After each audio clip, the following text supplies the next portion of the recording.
Thank you, Chair. The paper presented asks Council to approve the new gender-based violence and domestic abuse procedure and the reviewed health and safety policies tabled. The health and safety policy also requires Council to nominate an elected member as a health and safety champion. Their role will be to ensure Council and its committees have due regard to the health and safety implications of any decisions made. HR and Workforce Development continues to review and update the Council's policies and procedures relating to HR, health and safety, organisational development and payroll. In order to ensure partnership working, the Council's policy group, which comprises trade union colleagues, management reps and HR, meet regularly to jointly review and agree all new and updated policies and procedures. In addition to this policy group, at the tripartite meeting which was held on 11th of June 2025, members of the tripartite discussed the policies and have noted that they would be presented at Council for formal approval. Myself and other officers are happy to answer any questions the Council may have. Okay, thanks. Sarah, do you have any questions? No? It's a question. This for you. 3.7. We're talking about the Council appointing a health and elected members health and safety champion. What would their operational authority be?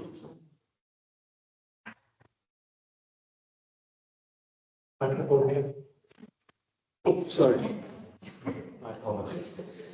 I don't think operationally they would have any remit because that would still fall under the Chief Executive's delegation, but it's more about ensuring that health and safety is championed at the highest levels, which is good practice and something that we want to encourage. Okay, thank you. Okay, thank you. Any other questions? No? Okay, thanks, sir. Councillor Forson to move the paper. Yep, I'm pleased to propose for approval two important policies which together strengthen our commitment to supporting staff wellbeing and ensuring a safe, fair and resilient workplace. First is the new gender-based violence and domestic abuse procedure, which sets out how the Council will respond when an employee is affected by gender-based violence or domestic abuse. It provides managers with clear guidance on how to recognise the signs, how to respond sensitively and confidentially, and how to signpost colleagues to specialist support. It also allows for workplace adjustments to be put in place where they are needed. We know that gender-based violence can affect people from all walks of life, and as an employer it's vital that we create a safe and supportive environment where staff know they will be listened to, protected and helped.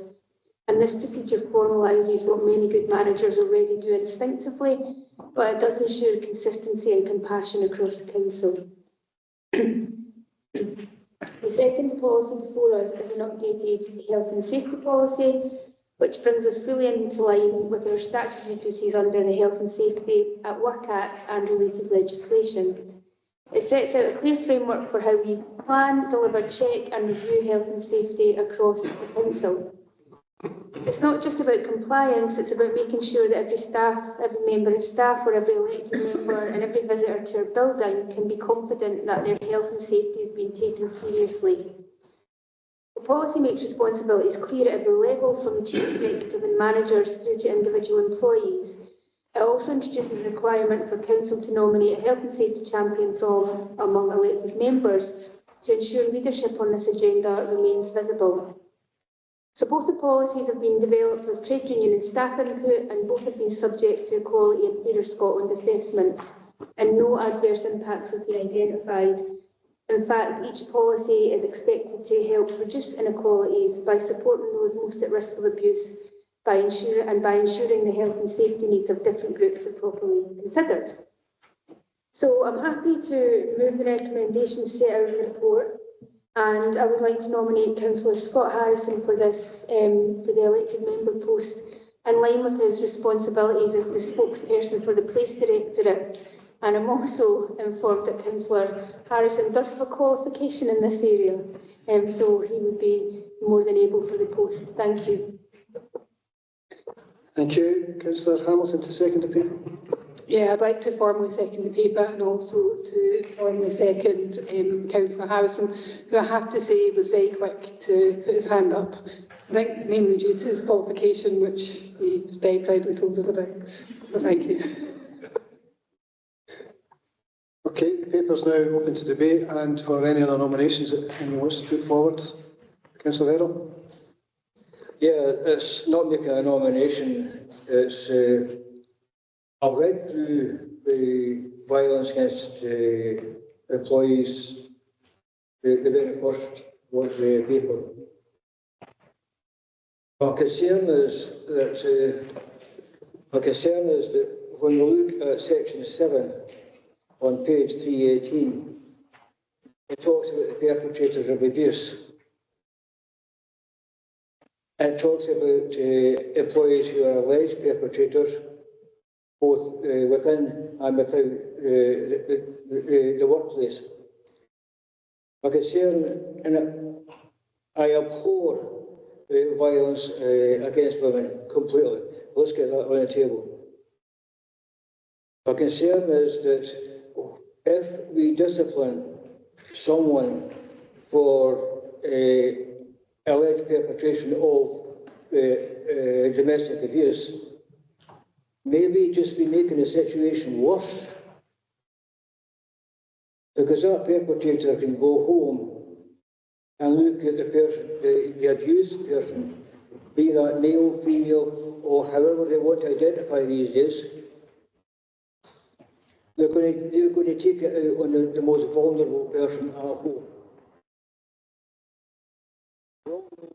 The violence goes on. It's behind closed doors. We don't know what happened. We suspect, but in most cases we don't know. We can see the signs. We can see the signs of abuse. Half the time they're covered up with lots of excuses. But my concern is really that, as I say, by disciplining the person, we may be making the situation even worse than it is originally. Thank you. Okay, thank you. Any other contributions to the debate? Councillor Benny? I'm sorry, but I think what you've just said there is absolutely the wrong way to go. You cannot stand there and say, oh, we can't do anything about that in case somebody else gets hurt, which then just promotes the fact that these people who are then behind closed doors are not going to be able to open doors because there's got nobody to help. So, sorry, but I hate to say this, but that was just a lot of nonsense that you just said, in my opinion. No, it's not. Thank you.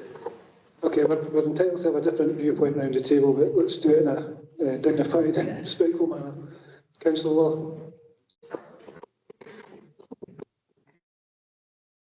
I'm just surprised as to, I think that kind of thinking is very years ago. I would like to say that anybody who is suffering for domestic abuse, it's really important that they report those, whether that is in the workplace as well, speaking to somebody who is a trusted person, and I think for the wider community that if they are suffering for domestic abuse, it is really important that they go to the police.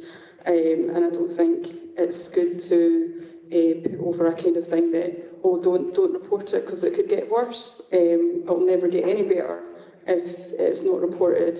I would also say that there's work led by Scott MacDonald's team who have put in a service that it means that if somebody who is perpetrating domestic abuse, that they can then go on and get help and stop before that maybe that they might then be reported to the police and whatnot. So, and I think it is really important that it is reported. But there is, as I say, there is lots of things that can get done, but we need to be reporting it and saying to people, let's just, because not reporting it is just sweeping it under the carpet. Okay, thank you. Councillor Coyne? Thanks, Convener. I'm really concerned about the wording of 7.2 because it rather seems to put the council in the position of being some kind of judge in the matter, because it talks about employees who are alleged perpetrators, And if allegations are considered to fundamentally affect employees, these are allegations. These are not convictions. I have an issue with that because it's fine if the person has been convicted in a court of law, etc., then fine. Immediately that triggers a response from the employer. I worry about the wording there.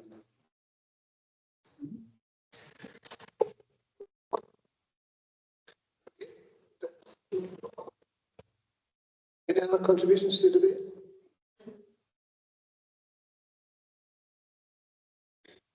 Do you want the opportunity to sum up? Do you want to put an amendment, Dennis? Do you want to put an amendment just to reword that? I was thinking about that. And that will reassure everybody. I think, yeah, sorry. Can you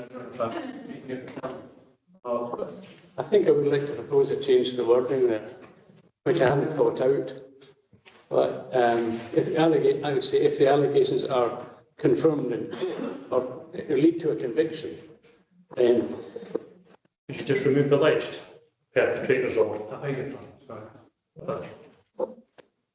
or what about, you could just remove the word alleged, all employees who are perpetrators of abuse. Talk to the chair. Yeah, it's through the chair. And would that achieve the same purpose? Sorry, Councillor Quinn. Sorry. Sarah's going to respond to Councillor Coyne's point. Thank you. Just to pick up on that point, under employment law there is quite a different obligation, so it would really have to be alleged. We wouldn't usually wait until, because obviously court proceedings could take years. We do have a different level, different burden of proof. If there's an allegation that's made and the police deem it strong enough to charge somebody, then we would deal with that as an employer. We would take each case on a case-by-case basis. We would look at all the facts. We wouldn't jump to them. We'd go through a full fact-finding investigation, a full hearing. But if it was relevant to their role, they were in a particular role that it no longer deemed them suitable, reputationally or otherwise, to work for the council, we would make that decision ourselves.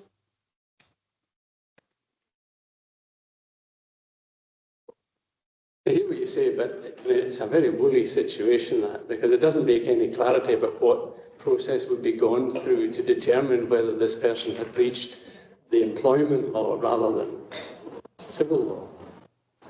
It would be under the council's formal disciplinary procedures, and that's where I said a full fact-finding investigation, which would include looking at what they've been charged with and, like I say, their role in the council and how relevant it is. Would it make sense to add something of what you just said to that clause?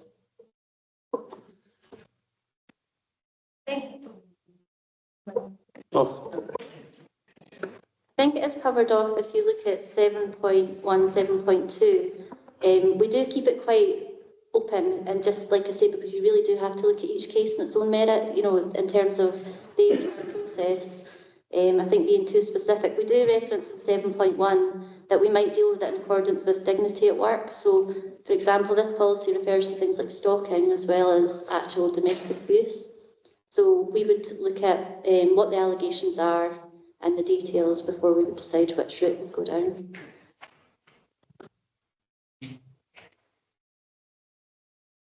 Yep, okay. If I were writing it, I'd make a reference in 7.2 to 7.1, just to say, as detailed in 7.1, just for clarity. But it's a minor point now, because 7.1 does certainly help to plug the gap.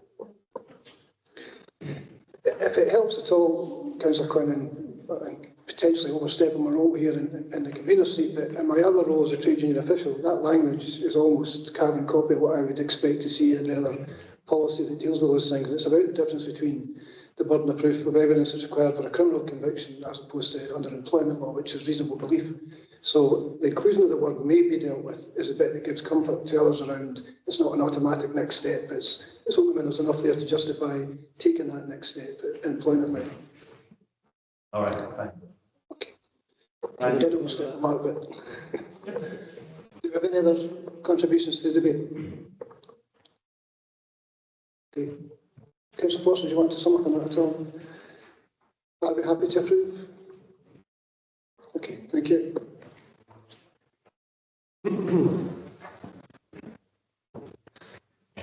Item 11 is the quality impact assessment of Walk to School transport policy. And Lorraine's going to take us through that. Thank you.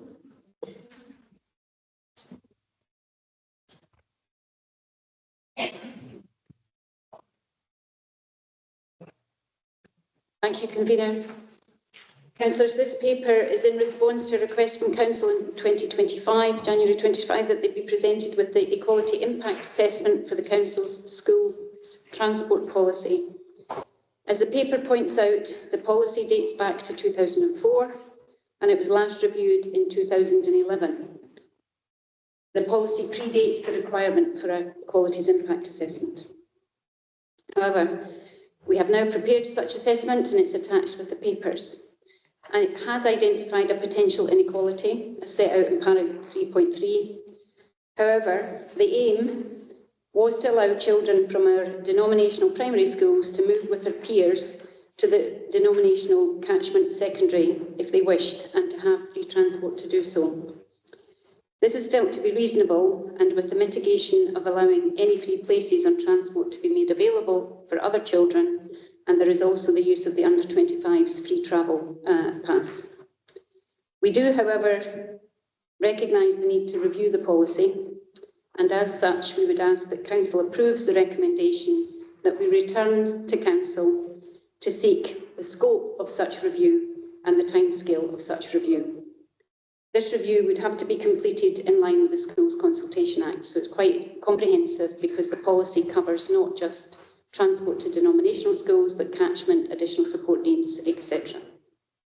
I should add that the purpose of this paper is not to disagree or agree with the current policy, but it was to provide the Equality Impact Assessment on the current policy. Thank you. I'm happy to take any questions. Okay, thanks, Lorraine. The paper's open to questions. Councillor Holden. Thanks, Convener. I hope you hear me okay. Just my first question to Lorraine would be, in terms of those pupils who have been subject to placement requests from based in Clackmannanshire to go to St Maudens, those placement requests are determined by Stirling Council, are they not? Yes, that's correct, they are. But if Stirling Council then agrees to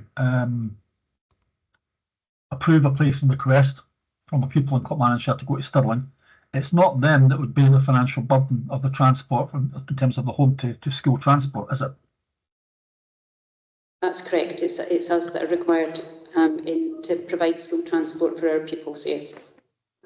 So the anomaly, which I had initially raised when I'd raised the questions around this, that's arisen here, is really something that's out with our control, is it not? Because it's, I mean, in terms of eligibility for the school, that's a matter that's determined by Stirling Council.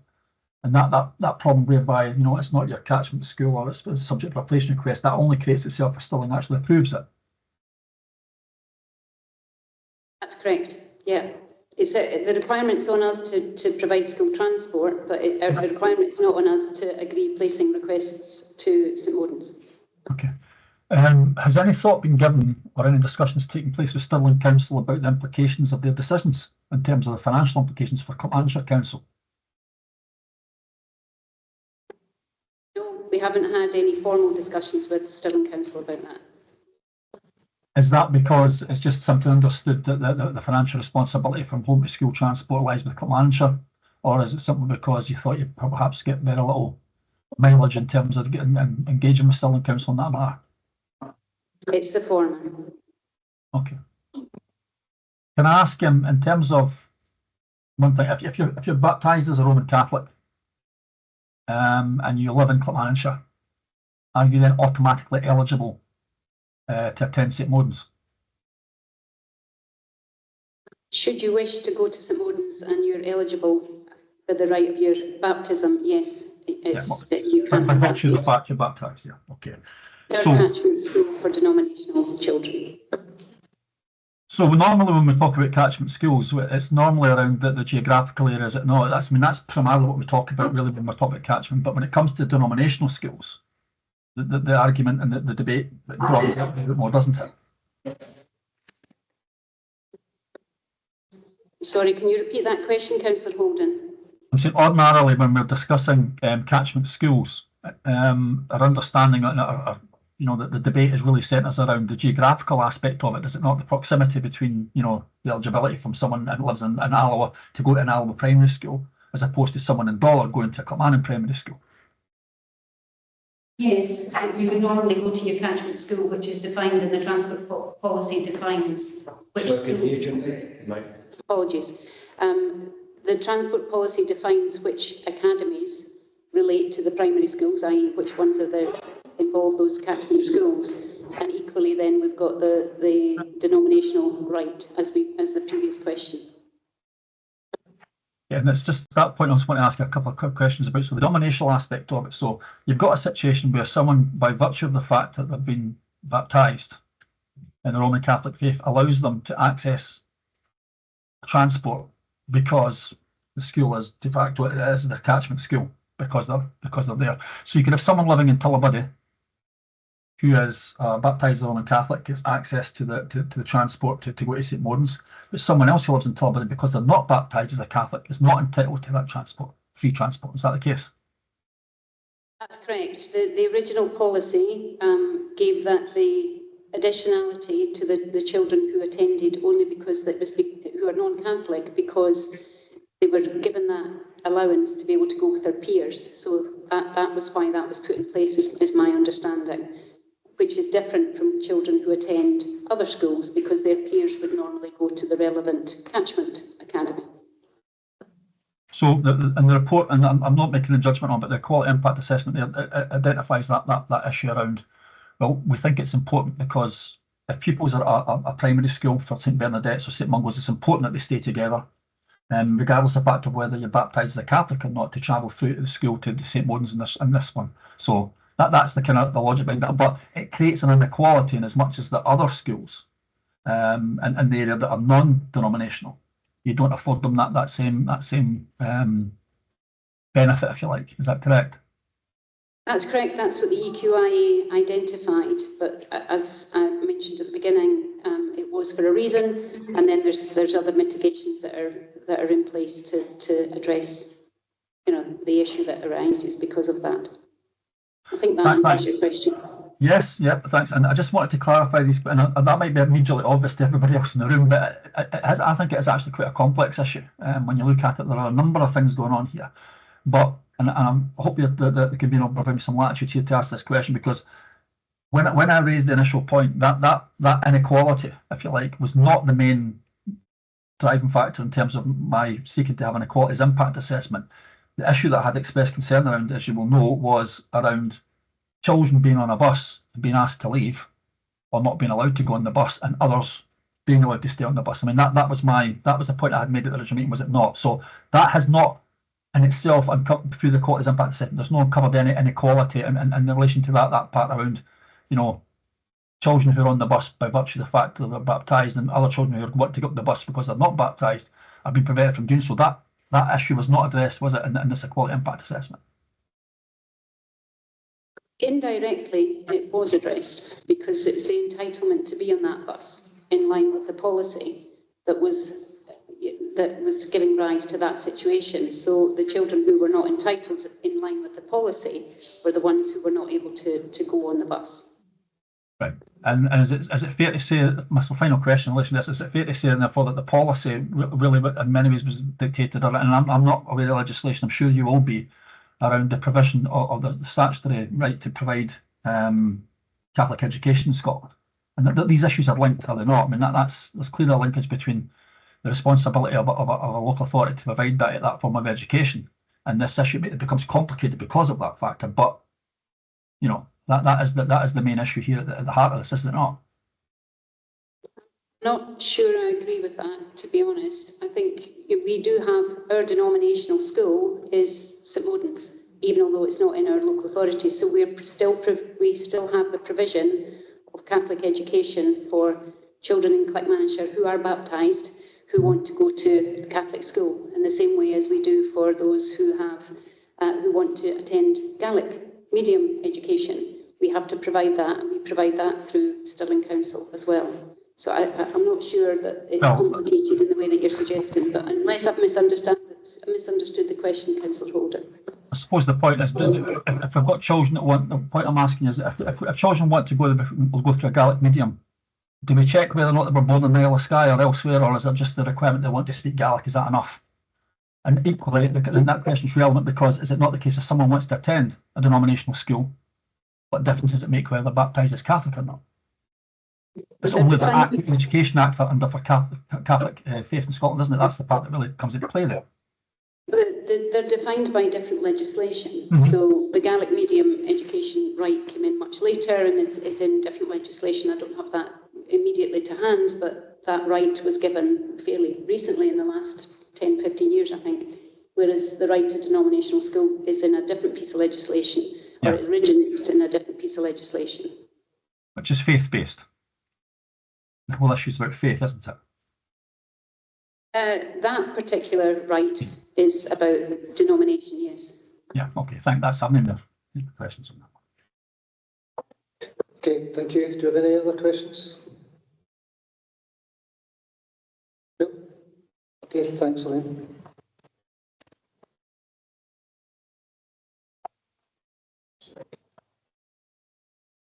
Councillor Lindsay to move the paper. Thanks, Convener. Thanks to the education team for bringing it forward.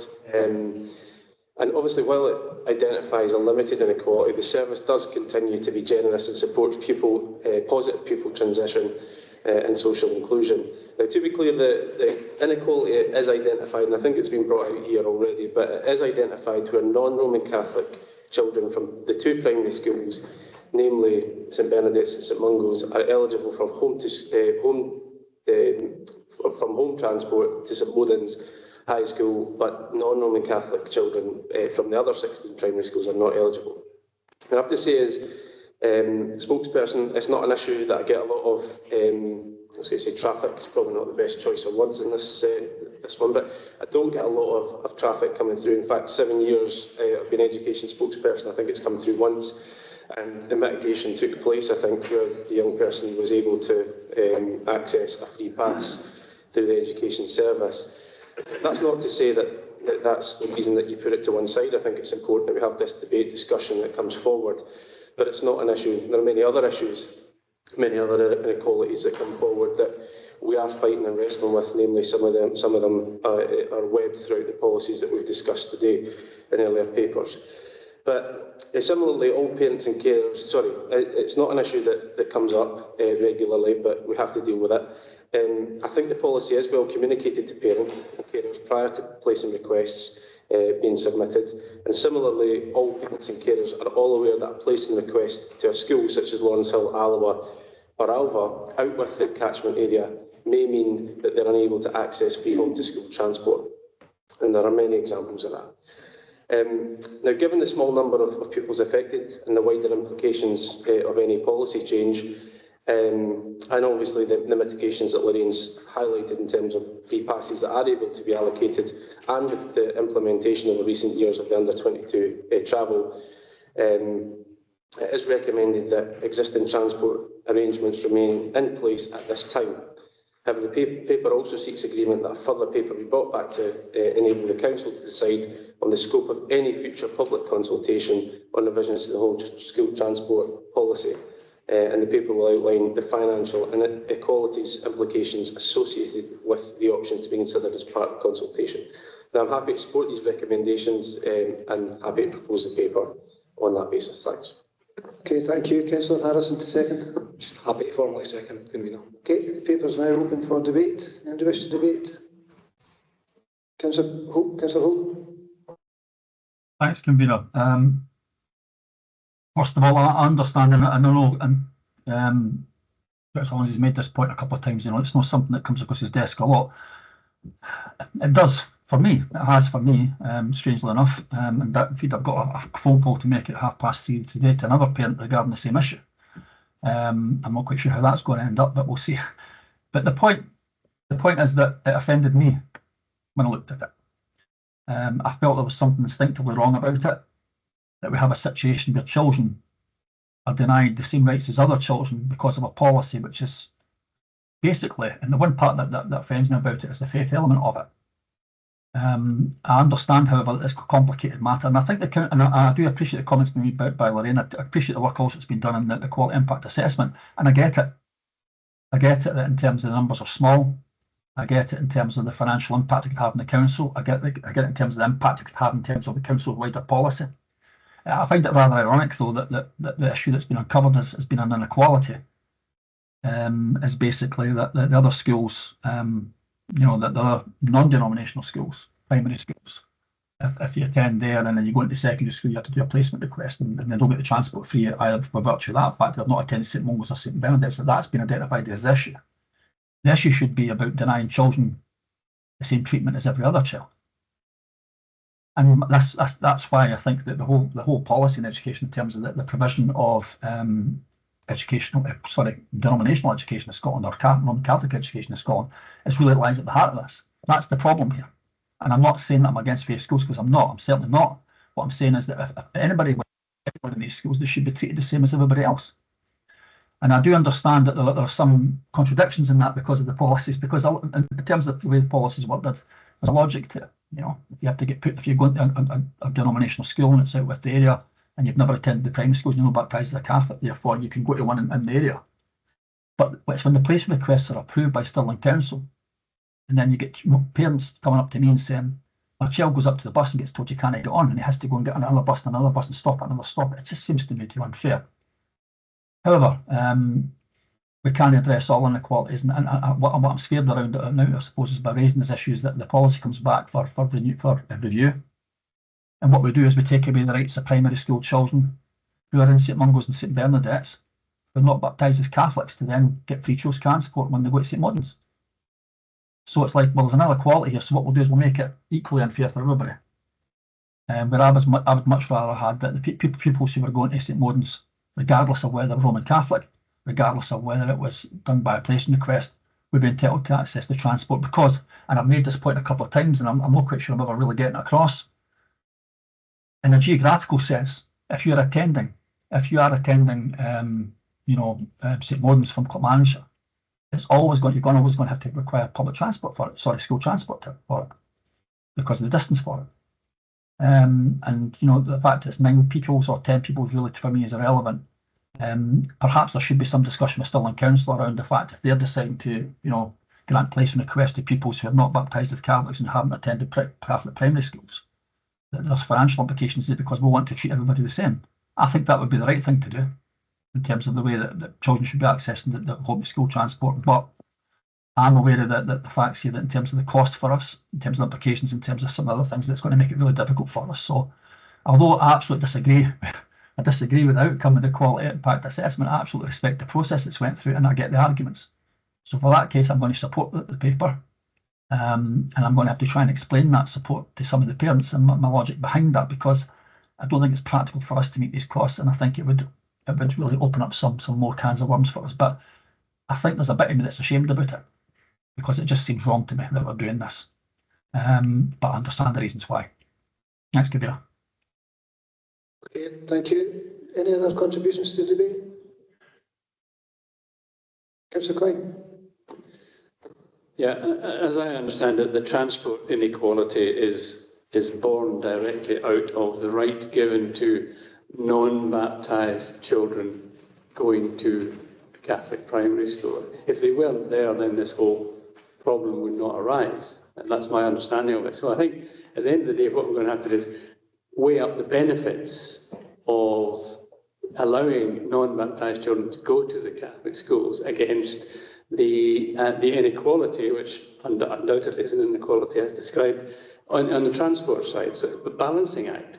I mean, you can cure the inequality by taking away the right of non-baptised children or parents to apply for their children to go to a Catholic school. Is that a desirable outcome in order to reduce that small inequality? I don't know. I mean, that to me is what the debate should be all about. The initial right is the one that's causing the problem. Thank you. Any other contributions? Councillor Paulson. Yeah, I suppose it's an interesting debate because the inequality has arisen because the council tried to do something good and allowing, kind of non-Catholic children who attend Catholic primary schools to go with their pals to St Modens. And then, other people who attended other schools maybe saw St Modens as a better school, so they've put in placement requests to kind of Stirling, and Stirling have accepted them.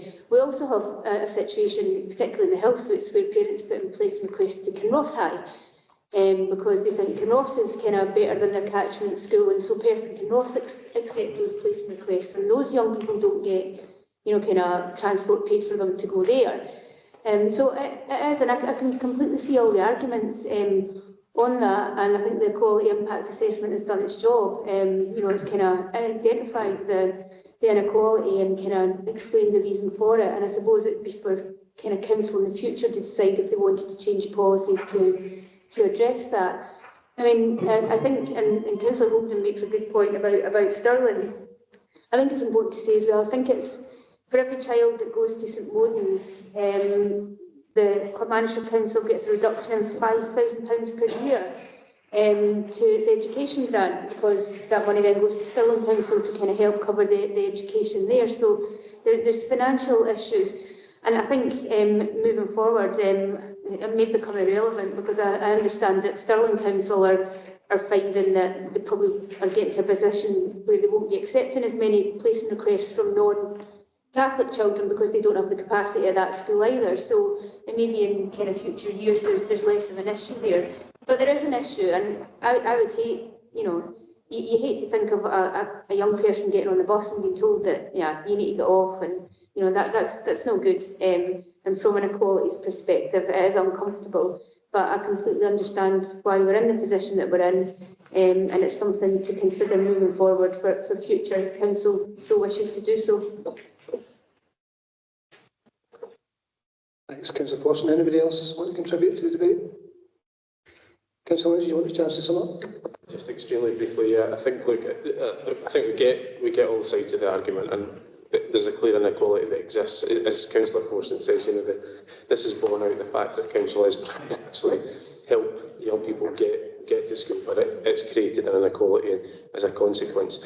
I think, as Councillor Forson mentioned, we want to try and ideally keep our young people in Clackmannanshire where possible, particularly those that are perhaps travelling to St Modens because they think it may be a better offer. I'm not saying that's what they are thinking, but perhaps they are. So, maybe a reduction in numbers to St Modens and a retention of young people here is something we need to target, as well as a bit of a sub-outcome from this as well, and that we've got 3 amazing secondary schools to promote as well. But understand the inequality that exists, people go back to council, so we'll be that. Thanks. Okay, thank you. We don't have universal agreement on the policy paper. So I hope you need a roll call on this one. Are you happy for us just to do it by show of hands? Yeah. Okay, those in favour of this paper, could you please show? Those against? Okay, so the paper's been carried to 1. Before we move on to I don't think anybody actually voted against the paper. No, Craig said that he supported. Just put his hand down, just as you looked over, I think. Okay, hang on. Councillor Holden, did you vote against that paper? No, I voted. I said I would vote in favour of the paper. I didn't like the outcome of it, but I accepted it and accepted the reality of it. But I just wanted to clarify it because I wasn't sure I could hear you right there, and I think you thought I voted against it. I didn't. Voted for it. Okay. Can I just check? Did you vote for it? Thank you. You might want to check Councillor Lee, because you don't know how he voted, because he's not got video on. So I wasn't aware Councillor Lee was back. Councillor Lee, are you with us? No, he's not able to, had to go home. Oh no, he's online. That's online again, all right. So it is. Like a nursery where it's Well, I think we can see. Well, I think it's there. they're not responding. Okay, we're not going to record this vote. It's for those of us who... Well, there was a thumb up there. There wasn't. Just when it was, when you put the thumb up. That's going to be It was unanimous. Yes. I'm almost scared to go do this now, given what we just had, but I need to go back to the previous paper. Before we approved that paper, I did call for further nominations, and there were none others, so I was taking it implied by everybody that they were content with Councillor Harrison being the health and safety champion. It got diverted a little bit when we started talking about a potential amendment, but I just want to be sure that we all content with that nomination and Scott Harrison going forward in that role. Other than Scott Harrison. Yeah. Okay, thank you.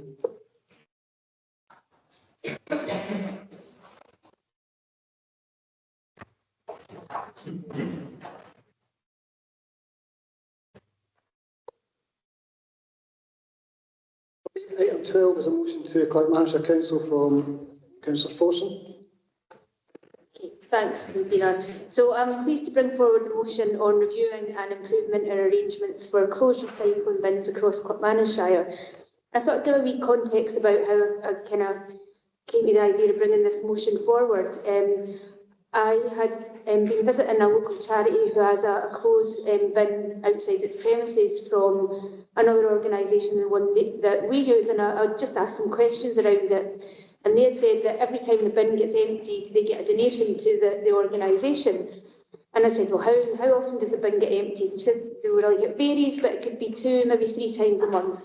And I thought, okay, then that's quite sizable. So then I wondered how much money was donated to Clackmannanshire Council as a result of the contract that we have with the Salvation Army.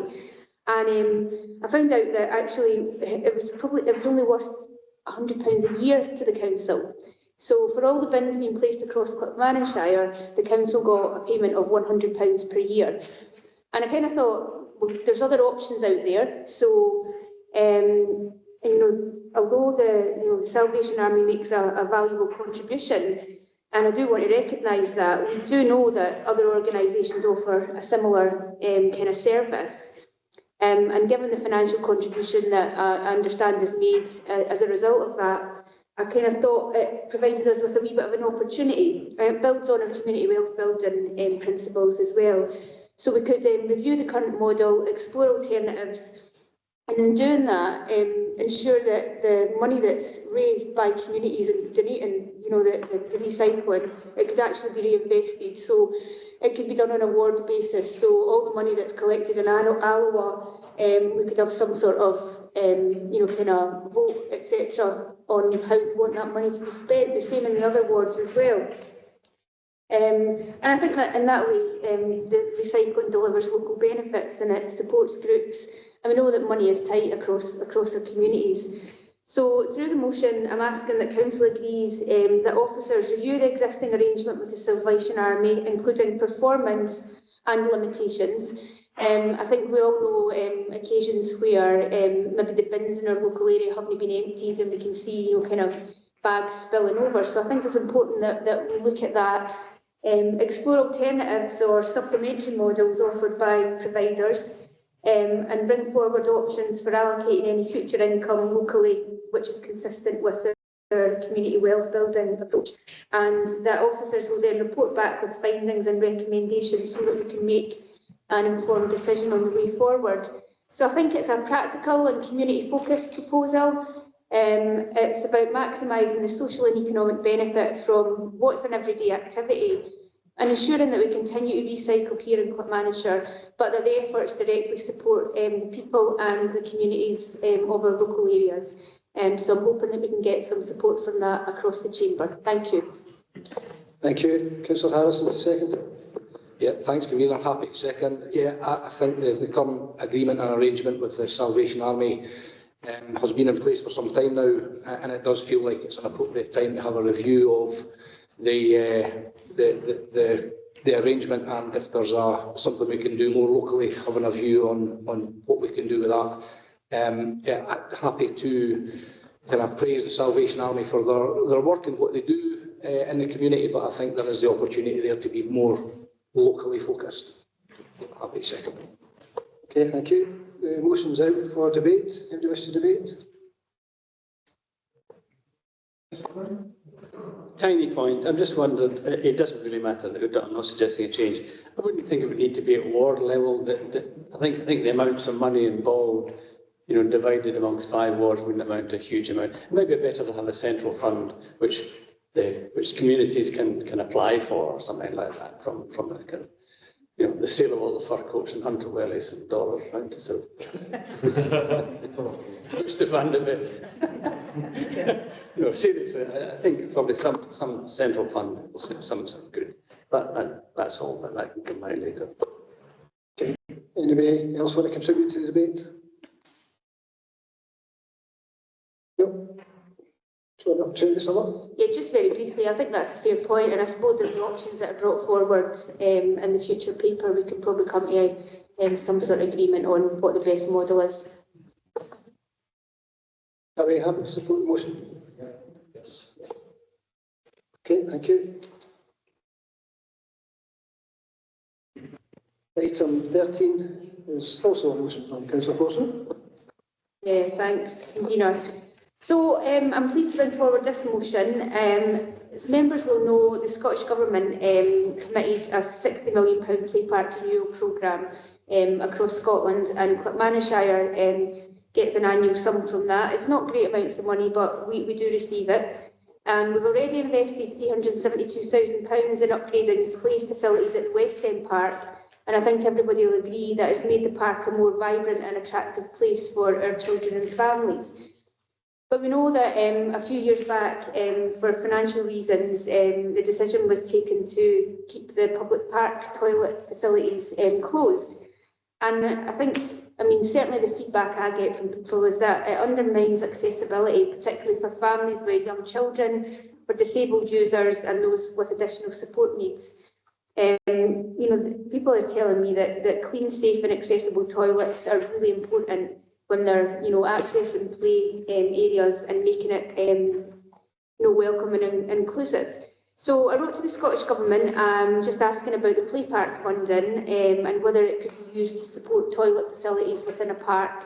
And you'll see the response that came back. So we've got written confirmation that toilet refurbishment is an eligible use of the programme funding. And I think that means that we could move ahead with refurbishment that's needed at the West End toilets, and ensuring that you know, the facilities there match the investment that we've made in the play park. And I'm hoping that as part of that, it would make it a bit more attractive to a community organisation to consider taking on the ownership of the buildings and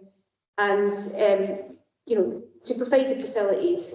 Other councils have also shown that modern solutions such as the contactless payment systems can cover operational costs for toilets while ensuring access and minimising misuse.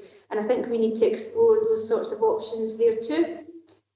I think sustainability is important. We know that finances are only going to get more challenging. So for me, the exploration of options for community asset transfer are really key here.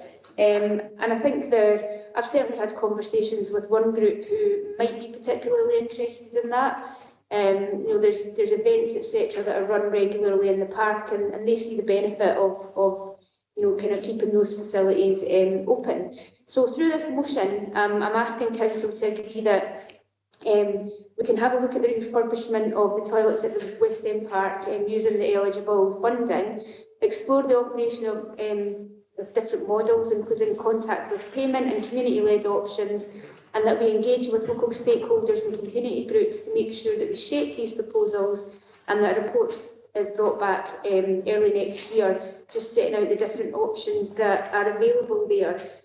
And I think, you know, the West End Park is arguably the kind of biggest park in Clackmannanshire, and it's, you know, it's about making it much more inclusive, but building on the investment that's already there. So hopefully we can support that moving forward. And I do know that there are parks in other areas, but the funding is very specific, that toilets have to be within the park to be considered for the funding. But, you know, certainly kind of moving forward, I'm sure if members felt the need, they could bring forward similar suggestions kind of for their areas. Thank you. Thank you. Councillor Harrison, the second. Yeah, thanks, Convener. Yeah, the facility is there. We do have facilities within the park, and this is about how we can bring them back into use for the people who use the park. It is a busy park. People go there and walk their dogs. There are families with young children that are in the park, especially now that we've spent so much money in the upgrade of it, but they actually don't have any facilities to use if and when they need them. And that's kind of also over and above when there's things in the park, like the shows come to town. We've got football tournaments in the park as well. So these facilities could be a really, really strong addition to what is already a very well used and nice park. So yeah, I think it is a sensible option to look at what we can do in there and see how we can bring these facilities back into use. Okay, thank you. The motion's now open for debate. Councillor Holden. Thanks, Convener. First, I did have some concerns about it when I first read the motion, because my immediate thought is that, well, there are other parks, and I'm sure there are members not too far away from the council leader who would point that out as well, that could perhaps qualify for this. But no cheek, no chance, and I'm not going to condemn Councillor Forson for being a bit partisan in her approach, because, well, I quite admire that. There's nothing wrong with that. So you better get up and go. So I think that the points were made by Councillor Harrison as well around the facilities. I mean, it's ridiculous that we've got a park of that stature and you can't spend a penny. You can spend loads of pennies when you go to the park, but it's usually on the shows or whatever, and you can spend quite a lot of them, I can assure you. But to not have a facility like that there, I think it is almost reduces the stature, I think, of the park. So I'm supportive of that. My one concern also was that we kind of proceeded ahead with something like this and put plans in or submit applications without having the full business model in place in terms of how it's going to be sustained stuff. But I think Councillor Forson touched on that at the end, and when she said that paper's going to come back and would set all these arguments before we actually go for that. So it's sensible. And perhaps some enterprising councillors from some other areas out with Allo might want to look at this and see if you can get a joint approach for this as well, because if there's more money there, then why not? More the merrier. But I'm happy to support it. Thank you. Any other contributions to debate? Councillor Long. I was just going to say I'm fully supportive of this idea, as my fellow councillors know. I always like to know where a toilet is. So for me, when you do go on a day out, it is that trying to think, where are you going to go to the toilet? It's really important. So totally fully support it. I was at a Luss during the summer, and it was a contactless payment, 50p to go in and do the toilet. I thought it was a great idea, rather than going, oh no, am I going to have to go beside the road, which as a woman it's particularly hard. So fully supportive of it. Too much information. Oh, you should all be worried when the youngsters are coming up. Councillor Coyne. Thanks, Convener. I was initially going to complain a bit about the treatment of other areas who weren't going to benefit from the scheme, but I think I've got an assurance from the leader that the money is not our money, it's coming from SG, and it's related to park expenditure, which effectively kiboshes my argument, I think. Have I that clarification? I have. Okay, Councillor Forson will pick it up in the right supply, I think. Any other contributions to the debate? No? Do you want the next reply? Yeah, just picking up on Councillor Coyne's point, I spoke to him earlier about this, and he made the point about toilets and dollar, but the toilets and dollar where they're situated aren't within a play park, so couldn't benefit from this funding, unfortunately. So there may be other enterprising ways to support the toilets out with play parks, and yeah. Where's the AstroTurf?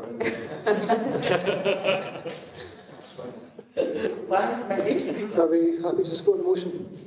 Yeah. Yes. Thank you. I'm going to propose that the next item be heard as a private item, as exempt item, sorry, based on the fact that it's got commercially sensitive information in it. Are we content to have it heard in private? Yes. Councillor Holden? Thanks, Convener. I just wanted to ask the question around this, and because you're saying we can take, because it's got kind of private information, that isn't a justification in itself for keeping information like this on that basis. So I mean, there's always usually quite a lengthy description given as to why. And can I just say, I may have this wrong, and I seem to be getting more and more wrong as the older I get, but I can't recall a minute ever being exempt. The decision is exempt. The minute is public record. So there's always been that issue around, look, you've taken a decision, so you have to communicate some form of decision, and the public have got right to know about it. It withholds, but you can communicate decision in such a way that the minute can represent the decision without giving any information out that's going to be sort of a sensitive or confidential nature. So I'm not sure how this would qualify for that. Yes, just in response there, I can confirm that Lee Robertson did sign it off as an exemption. She did give the legislation authority for that, Councillor Holden. I don't know if that's... No, with respect, I don't think Lee Robertson is the one that gives authority for it to be exempt. It's us that do that. And I'm questioning the legitimacy of doing so. Now, she might have said, well, that can be treated as exempt, so it's been offered up as that, but whether or not the council wishes to treat it as exempt or not is a matter for us, not for Lee Robertson, who's on holiday. That's what you're asking. Okay, so Councillor Holden, based on the advice that we've got from Lee in her capacity, I am putting that forward to the council this afternoon as a position for us to either accept or not. It's up to council now to decide whether we hear this matter as an exempt item. Yeah, but I've not heard any reasons.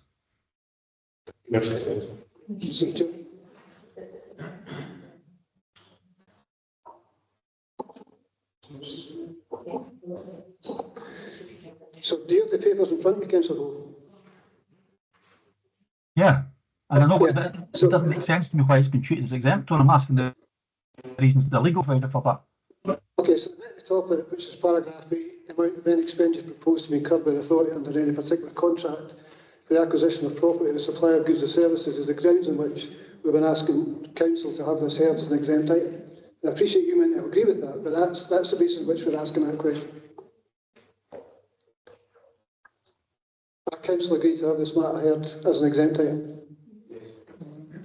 Yes. Okay.